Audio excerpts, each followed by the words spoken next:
High case, நம்ம இந்த வீடியோல தண்டர்போல்ட்ஸ் மூவி இல்ல இப்ப மார்வல் அபிஷியலாவே நியூ அவெஞ்சர்ஸ்னு சொல்லிட்டு இந்த படத்தோட ட்ரெய்லர் ரீபிராண்ட் பண்ணிட்டாங்க. நியூ அவெஞ்சர்ஸ் மூவியோட ரிவ்யூ தான் பார்க்க போறோம். இருந்தாலும் அவெஞ்சர்ஸோட இந்த லிஸ்ட்ல இந்த படம் ஜாயின் ஆகாது. ஆக்சுவலி இது ஒரு கிரவுண்ட் லெவல் மூவி, இது அவெஞ்சர்ஸ் லெவல் மூவி கிடையாது. ஃபால்கன் அண்ட் வின்டர் சோல்ஜர் சீரிஸோட எண்ட்ல எப்படி கேப்டன் அமெரிக்கா வின்டர் சோல்ஜர் இந்த ட்ரெய்லர் சேஞ்ச் பண்ணாங்களோ சேம் அதே விஷயம் தான் இந்த படத்துக்கு அப்ளை ஆகும். மூவி ரிலீஸ் ஆகி எல்லா சேர்ந்து பாசிட்டிவ் ரிவ்யூ வாங்கிட்டு இருக்கு. உண்மையை சொல்ல போனா படம் நல்லா இருக்கு, ப்ராப்பர் ரைட் பண்ணி படத்தை எடுத்திருக்காங்க. இப்ப ரீசெண்டா இந்த பிரேவ் நியூ வேர்ல்டு கூட அப்படி இல்ல. ஒரிஜினல் அந்த படத்துக்கு என்ன ஸ்கிரிப்ட் யோசிச்சாங்கன்னு மார்வலுக்கு மட்டும் தான் தெரியும். ஃபைனல் நம்ம பார்த்த படம்ன்றது மார்வல் ஏதோ ஒரு விஷயத்தை கிண்டி கொடுத்திருந்தாங்க. அப்படி இந்த படம் இல்லாம ரைட்டிங் வைஸ் ஸ்ட்ராங்கா இருக்கு இந்த படம். சரி வாங்க ரிவ்யூ ஸ்டார்ட் பண்ணிடுவோம். ஃபர்ஸ்ட் மூவியோட ஸ்டோரி என்னன்னு பார்த்தோம்னா, இந்த பஞ்ச் ஆஃப் மிஸ்ஃபிட்ஸ்ன்ற அந்த ஆன்டி ஹீரோஸ் ஃபர்ஸ்ட் வால்டர்ன்ற ஒரு இடத்துக்கு வந்து ஒருத்தர் கொல்ல நினைச்சு அதுக்கப்புறம் தான் இவங்க எல்லாருக்குமே ஒரு விஷயம் புரிய வருது. தயாரா இங்க சாக தான் வந்திருக்கோம். எல்லாருமே வேலைக்கு கீழே ஏதோ ஒரு விதத்துல மிஷன்ஸ் நம்ம பண்ணிக்கிட்டு இருந்திருக்கோம். அதுக்கான எவிடன்ஸா நம்ம இருக்கிற சமயத்துல நம்மள வேல் காலி பண்ண ட்ரை பண்றான்ற ஒரு விஷயம் உங்களுக்கு தெரிஞ்சு இந்த வால்ட்டை விட்டு எப்படி தப்பிக்கிறாங்க. இதே வால்ட்டுக்குள்ள பாபுன்ற ஒரு கேரக்டர் எப்படி வந்துச்சு, அவருக்கு என்னென்ன பவர்ஸ் எல்லாம் இருக்கு, வேல் எப்படி மேனிபுலேட் பண்ணி அவர் யூஸ் பண்ண ட்ரை பண்றாங்க,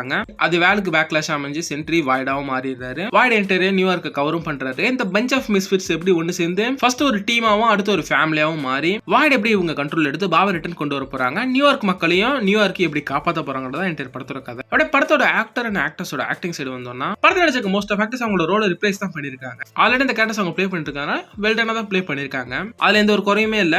இந்த படத்துக்கு புதுசான நம்ம சென்ட்ரியா நடிக்க நம்ம லூயிஸ் புல்மன் தான் 3 டிஃபரெண்ட் கேரக்டர்ஸ் ப்ளே பண்ணிருக்காரு. பாபா ஒரு அப்பாவியாவும், சென்ட்ரியா போல்டா சூப்பர் ஹீரோவாவும், வாய்டா ஒரு ஆன்டகனிஸ்டாவும் தரமாவே ப்ளே பண்ணிருக்காரு. அது என்டையரா வாய்டு பிளாக்கா தான் இருப்பாரு. அவரோட வாய்ஸ் மாடுலேஷன்ல சுத்தி இருக்காரு பயமுடுத்தி பயங்கரமான ஆன்டகனிஸ்டா ப்ளே பண்ணிருப்பாரு. எந்த அளவுக்கு அந்த பயங்கரன்றது இருந்துச்சுன்னா சின்ன குழந்தைய கூட விடாம வாய்ட் ஐடி கவர் பண்ணிடுவாரு. லூயிஸ் புல்மனோட ஆக்டிங்ன்றது தரமா இருந்துச்சு. அடுத்த படத்தோட ரைட்டிங் சைடு வந்தோம்னா, படத்தோட ரைட்டிங் எந்த அளவுக்கு ஸ்ட்ராங்கா இருக்குன்னு பாத்தீங்கன்னா, ஃபால்கன் அண்ட் வின்டர் சோல்ஜர்ல எல்லாருமே வெறுத்த கேரக்டர் நம்ம யூஎஸ் ஏஜென்ட். ஆக்சுவலி இந்த படத்துல ஒரு ஃபேன் ஃபேவரட் கேரக்டரவே மாத்திட்டாங்க. ஆக்சுவலி ரைட்டிங் நல்லா இருந்தா எல்லாரும் வெறுக்கிற கேரக்டரே எல்லாருக்கும் பிடிச்ச கேரக்டரா மாத்த முடியுன்றதுக்கு இதான் உதாரணம். ஆனா இந்த படத்தோட பாயிண்ட் ஆஃப் வியூ பாத்தீங்கன்னா, எலினாவோட பாயிண்ட் ஆஃப் வியூ தான் இந்த படத்தை நம்ம பாக்குறோம். கிட்டத்தட்ட தண்டர்போல்ட்ஸ்க்கு லீடராகவும் அவங்களோட கேரக்டர் சூப்பரா டெவலப் பண்ணிருக்காங்க. சொல்லப்போனா சென்ட்ரியா கண்ட்ரோல் எடுக்கிற ஆளாவே அவங்க தான் இருக்காங்க. லைக் நட்டாஷா அண்ட் ஹல்க் மாதிரி. ஆனா ஹல்க்குக்கும் நட்டாஷாக்கும் இடையில ஒரு சின்ன லவ் ஓடிக்கிட்டு இருக்கும். பட் இது ஆனா இங்க கிடையாது. பாஸ்ட்ல நடந்த விஷயங்களால பாதிக்கப்பட்டு டிப்ரெஷன்லயும் ட்ராமாக்குள்ளயும் கம்ப்ளீட்டா முழுகி போய் இருக்கிற 2 பேருக்குள்ள இருக்க பாண்டிக்கா தான் இதை காமிச்சிருக்காங்க. ஓவரா இந்த வாய்டுன்ற ஒரு விஷயத்தை வச்சு தான் இந்த என்டையர் படத்தை எழுதியிருக்காங்க.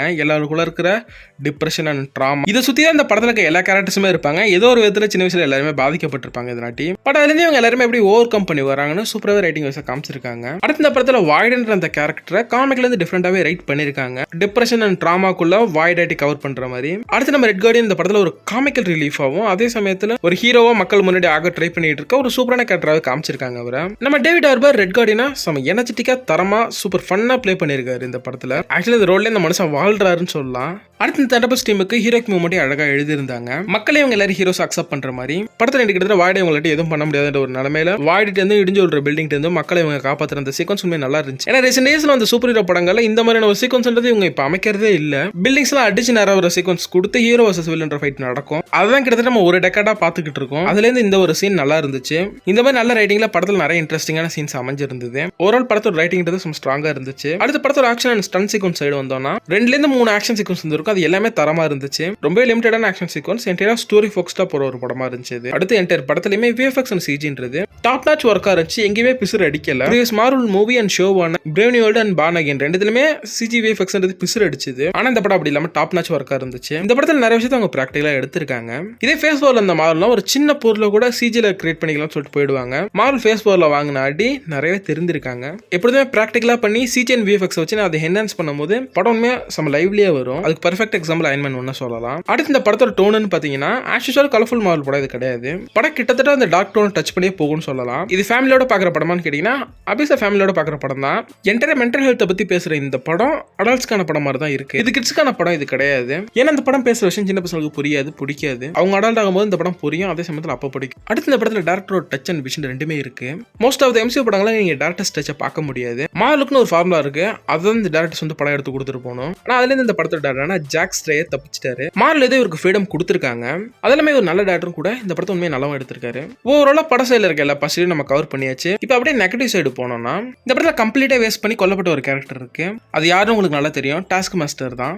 எதுக்குடா அந்த கேரக்டர் கொண்டீங்க? ஆல்ரெடி இந்த கேரக்டர் வேஸ்ட் பண்ணி தான் வச்சிருந்தீங்க. இந்த படத்துல அந்த கேரக்டருக்கு நல்ல ரைட்டிங் கொடுத்து அந்த கேரக்டர் ஒரு ஃபேவரட் கேரக்டரா மாத்திருக்கலாம் இவங்க நினைச்சா. ஆனா அந்த கேரக்டர் கொண்டு அவங்க வேஸ்ட் பண்ணிட்டாங்க. ஆக்சுவலி இந்த படத்துல ஒரிஜினல் ஸ்டோரியில டாஸ்க் மாஸ்டருக்கு ஒரு பெரிய ரோலே இருந்திருக்கு. அந்த ஒரு ஒரிஜினல் தண்டர்போல்ட் ஸ்டோரி படமாகல, வேற ஒரு ஸ்டோரி தான் இந்த படமா எடுத்திருக்க சமயத்துல டாஸ்க் மாஸ்டர் அந்த படத்துல ஓப்பனிங்ல கொண்டுட்டாங்க. ஒரிஜினல் படம் இனிஷியலா என்ன பிளான் பண்ணாங்கன்றத நான் குடிசீக்கிரம் வேற ஒரு வீடியோல கவர் பண்றேன். ஒருவேளை இந்த டாஸ்க் மாஸ்டர் ஃபேக்னு சொல்லிட்டு ஓஜி டாஸ்க் மாஸ்டர் எடுத்து வந்துருவாங்களோ, மாலை ஏதோ மைண்ட்ல வச்சு இந்த கேரக்டர் கொண்டாங்க தெரியல. கம்ப்ளீட்டா ஒரு வேஸ்டட் கேரக்டரா பிடிச்சது. அடுத்த படத்தோட தீம் இல்ல மியூசிக் சொல்ல போனா பெருசா சொல்லிக்கிற அளவுக்கு இந்த படத்துல ஞாபகம் வச்ச அளவுக்கு தீமா மியூசிக்கே எதுவுமே இல்ல. இந்த படம் ஆல்ரெடி கிரவுண்டடா தான் இருக்கு. ஆக்ஷன் சீக்வன்ஸ் இன்னும் கொஞ்சம் எக்ஸ்ட்ரா வச்சிருந்திருக்கலாம். ரொம்பவே ஆக்ஷன் சீக்வன்ஸ் லிமிட் பண்ணிட்டாங்க. அது விஎஃப்எக்ஸ்ல வச்சு ஒரு பெரிய பிரம்மாண்டமான ஆக்ஷன் சீக்வன்ஸ் எதுவுமே இல்ல இந்த படத்துல. வைக்க இடம்னா வைக்க இடம் இருந்து இவங்க அதை வைக்கல. சென்ட்ரி மாதிரியான ஒரு ஓப்போட கேரக்டர் இருக்கும் போது அவரோட பவர் யூஸ் பண்ற மாதிரி ஒரு சில ப்ரூட்டல் ஆக்ஷன் சீக்வன்ஸ் வச்சிருக்கலாம். அது வைக்க ஒரு சில இடங்கள் இருந்துச்சு. இந்த பாலைவனத்தில் நடக்கிற சீக்வன்ஸ் எல்லாம் வச்சிருக்கலாம். பட் மாதிரி வைக்க இடம் இருந்தும் அதை மிஸ் பண்ணிட்டாங்க. என்டையர் ஸ்டோரி ஃபோக்கஸ்டான படமா கொண்டு போயிட்டாங்க. ஒரு படத்துல இதெல்லாம் எனக்கு மைனஸா பட்டுச்சு. இதெல்லாம் தாண்டி தியேட்டர்ல பாக்குற ஒரு ஒருத்தான படம் இது. மிஸ் பண்ணிடாதீங்க, தியேட்டர்ல போய் பாருங்க. மூவி பார்த்துட்டு போஸ்ட் கட்சின் மிஸ் பண்ணிட்டு வந்துடாதீங்க. ரொம்ப இம்பார்ட்டன்டான போஸ்ட் கட்சின் உள்ள இருக்கு. ஓகே, இந்த வீடியோவை நான் முடிச்சுக்கிறேன். நெக்ஸ்ட் ஒரு நல்ல வீடியோ சந்திப்போம். Tata, bye guys.